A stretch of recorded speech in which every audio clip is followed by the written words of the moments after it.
আধুনিক বিজ্ঞানীরা আসমান শূন্যস্থানকে বলে। আসমান এটা বাংলা শব্দ না, আসমান ফার্সি শব্দ, তার বাংলা অর্থ হইল আকাশ।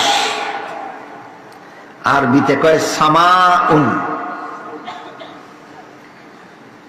বিজ্ঞানীরা বলে এই সামাউন বা আকাশ বা আসমান কোন পদার্থের নাম নয়, শূন্যস্থান।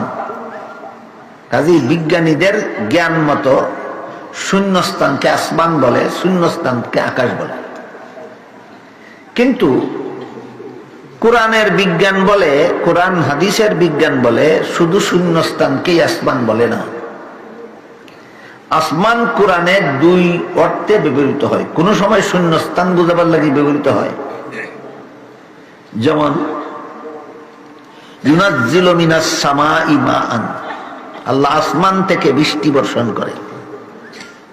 এখানে আসমান শূন্যস্থান অর্থেই কোরআনে ব্যবহার করা হয়েছে।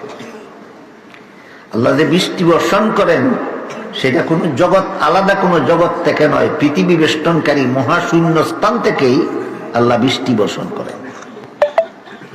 এই বৃষ্টি বর্ষণের বৈজ্ঞানিক পদ্ধতি হল